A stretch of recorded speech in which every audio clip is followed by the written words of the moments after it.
What's good, Wizards? It's Dev. And actually, that's the question we hope to answer this week. What is good in Foundation Standard? We've had close to a week to mess around in this new environment. And even though the format hasn't quite reacted to Foundations the same way that it did Bloomburrow or Duskmorn, there's still plenty of new cards seeing play in new decks that are awesome. So let's take a look at 3 decks plus an honorable mention that saw play in the first week of Foundation Standard that maybe weren't quite around before Foundations came out. But that said, there's a reason I have an honorable mention.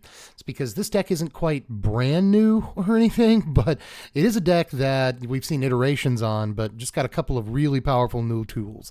It's not quite an aggro deck anymore. Now it's Boros Burn. We got Boros Charm in this set, plus Burst Lightning, plus Bolt Wave, which we'll look at in just a second. But Boros Charm is maybe the coolest new card, really reprint, for this deck. Charm is 2 mana. For an instant, you choose one. It either deals 4 damage to a player or things you control get indestructible till EOT, or a guy gains double strike till end of turn, which is really good in a deck alongside Monstrous Rage, because for just 3 mana, you're dealing, most of your opponent's life total right at them. So that can be very dangerous, but Charm can also just come off the top of the deck and end up dealing, 4 to them out of more or less nowhere, and that can put the game out of reach or just clinch the game. Same thing with Burst Lightning. This comes off the top sometimes and does 4 damage if you have enough mana. For a total of 5 mana after kicking, it deals 4 to any target, but otherwise it's just shock. That said, we also have 2 copies of Just Shock in the deck, but alongside Lightning Helix, that gives us a total of 14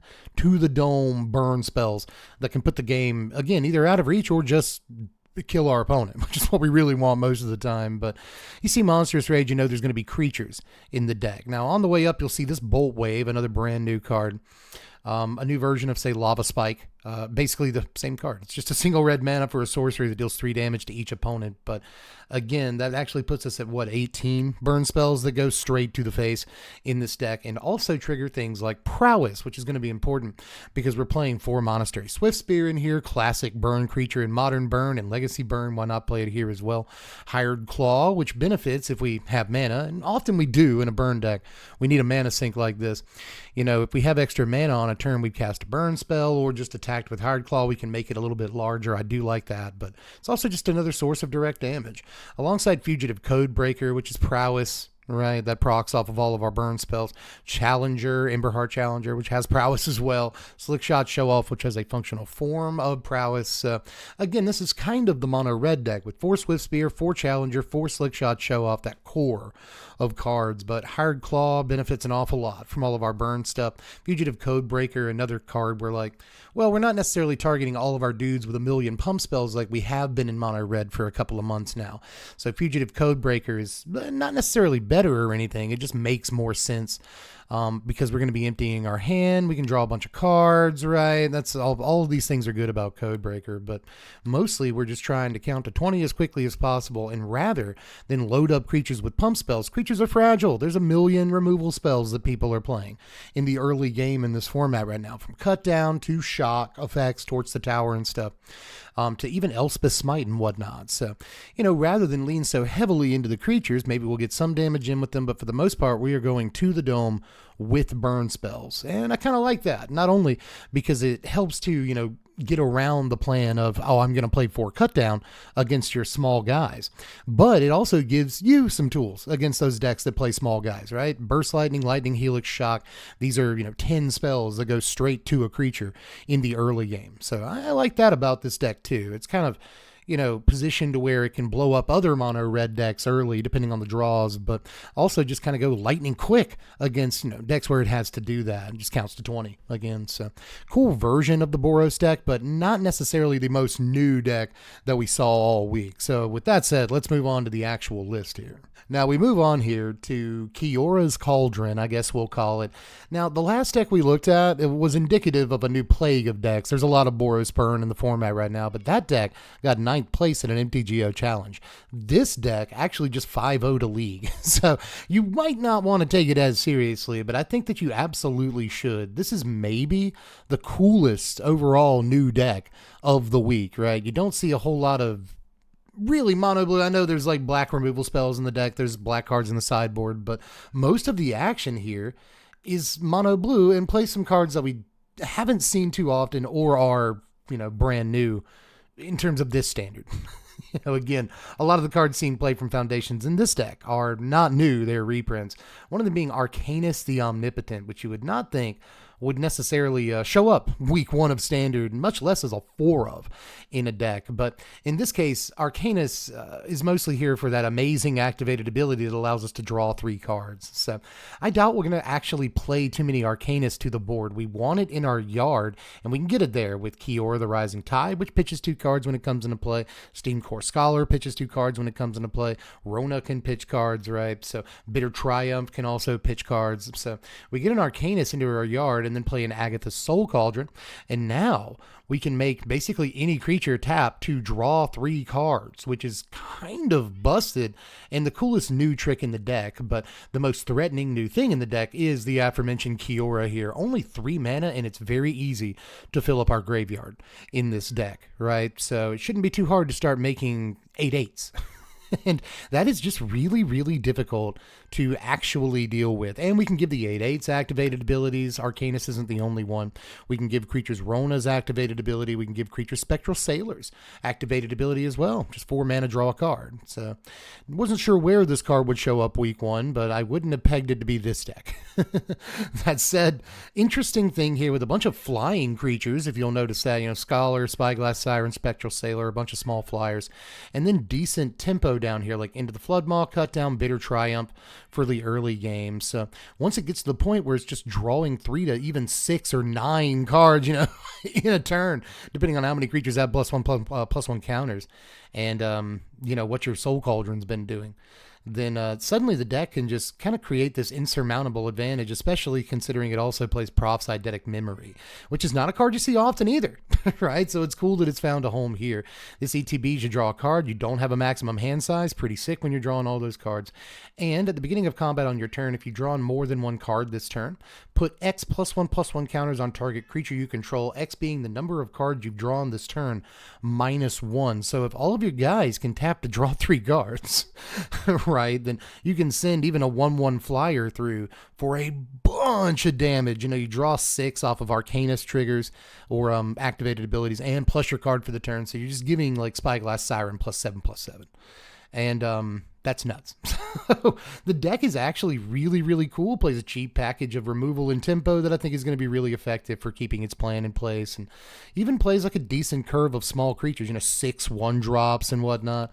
So I really kind of like what this thing is doing. We'll see if it continues to be successful at any point, if it takes a challenge top 8 or something. Then we got to really start paying attention. But this is a deck that I want to put a spotlight on immediately because it's one of the cooler new decks of the week. We'll see if it's got the actual, power level to be a real deck this season, but I'm hoping, if nothing else, that Izzy Wild, the creator of this deck, keeps pounding in games with it.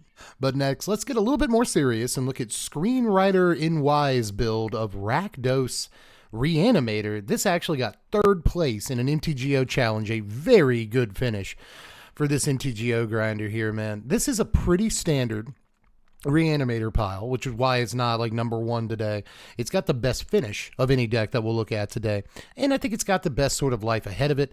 The most chances of being able to take this card out, that card out, and refine it and be a better deck than it currently is. I think this deck has a lot of room for improvement, which again is not to like knock the creator of the deck. They got a 3rd place in an MTGO challenge, but it just looks like one of the more flexible decks that we'll look at, right? We've got the typical package of reanimatable creatures for the most part, right? You see the Atraxa, all 4 copies of her, plus 1 copy of Valgavoth. It is becoming more common to see, 2 or 3 Valgavoth even in these Reanimator decks. Very difficult dude to get rid of once it hits the table, but there are fewer of it in this Reanimator build so that we can work in 4 copies of the brand new Coma World Eater. This is not a reprint, actually, from Foundations. This is a brand new card that costs 7 mana usually.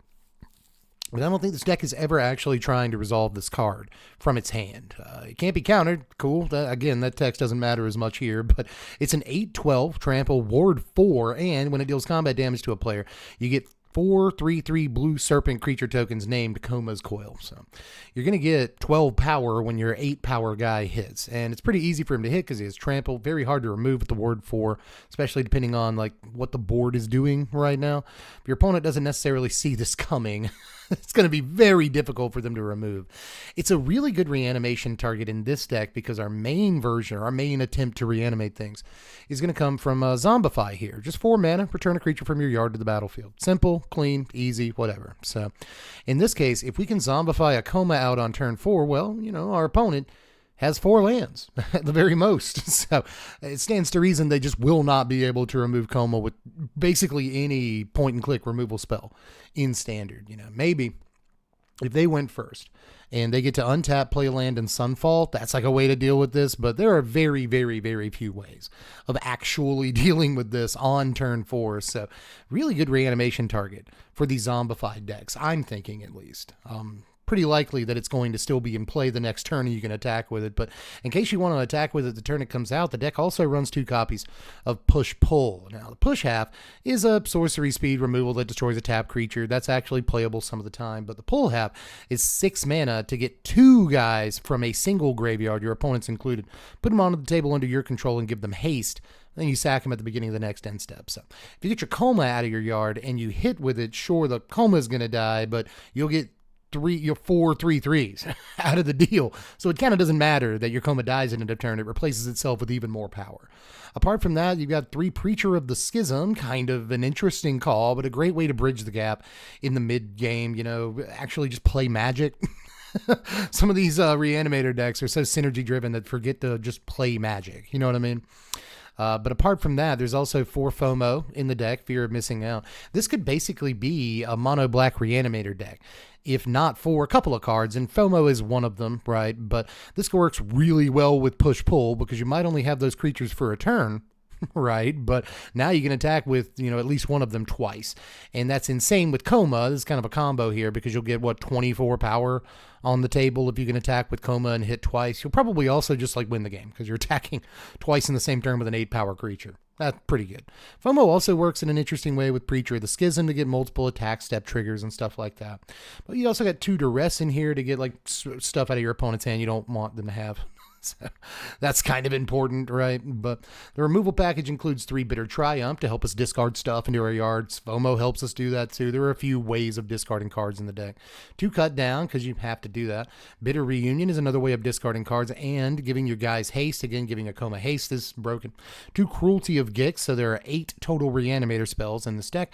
And then Elder Dragon War is a trace because this allows you to discard cards, which is, again, you want those outlets, but it's also a sweeper effect. If you can get to turn 4, that's pretty good. That eventually creates a guy too. You'll take a 4/4 flyer, right? So, EDW is an interesting card to play in a deck like this, but it really does hit all of the marks. Again, if you're going to play Rakdos, Elder Dragon War is a good card to play. But yeah, just a neat little Rakdos Reanimator deck that I can't necessarily call the most innovative deck of the season, right? We've seen Atraxa Reanimator day in and day out, but this is a version of it, a build that we haven't really seen very much in a long time, at least, a Rakdos Reanimator build.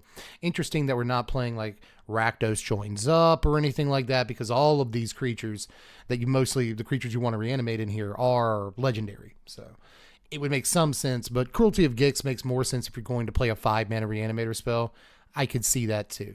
I could also see, maybe not playing the Preachers, maybe not playing the main deck Duress, putting them in the sideboard.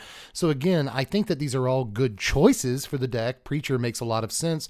Mid-game stopgap measure, blocks a bunch of stuff, doesn't die to many removal spells, double attack triggers with FOMO is cool. So I get why Preacher's in here. I think it's good.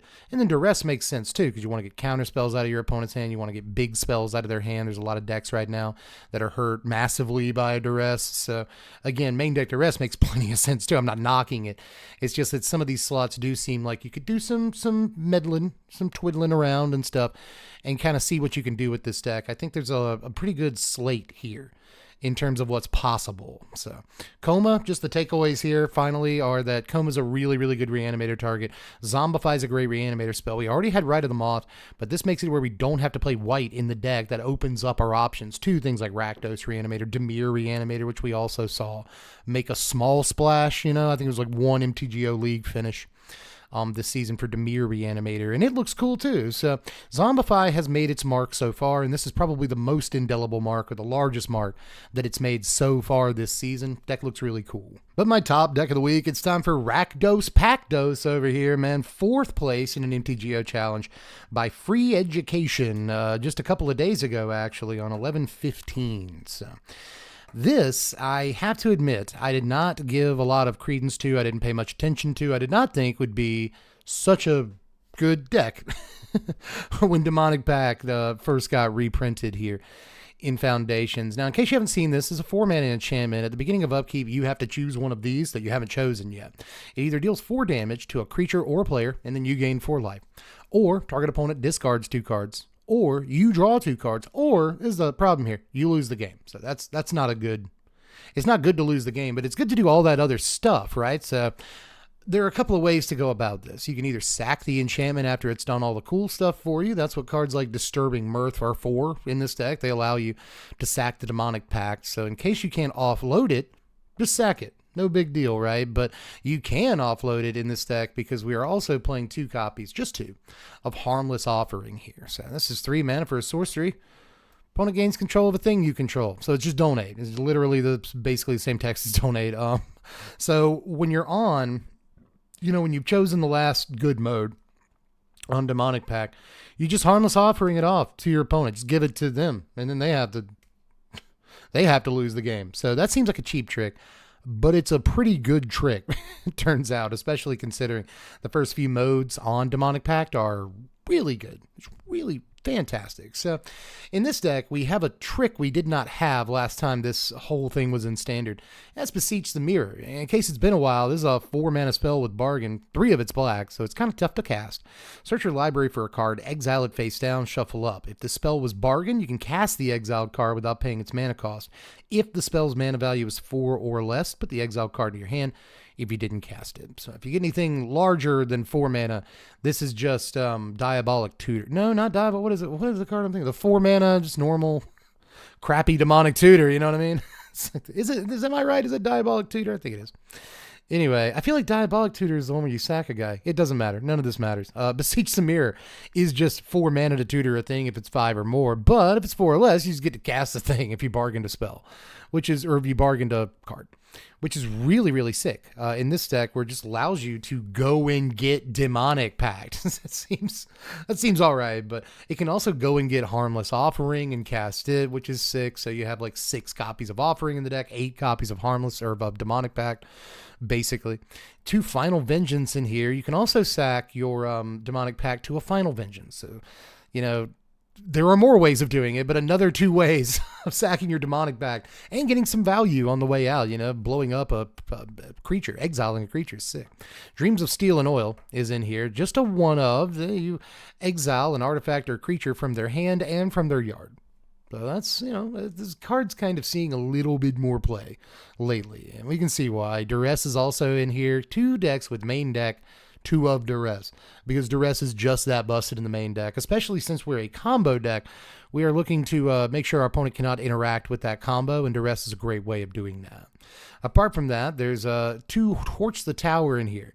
Now, there's 4 Go for the Throat, a good removal spell, but Torch the Tower is especially sick because this also has Bargain, and we can sack our Demonic Pact to it.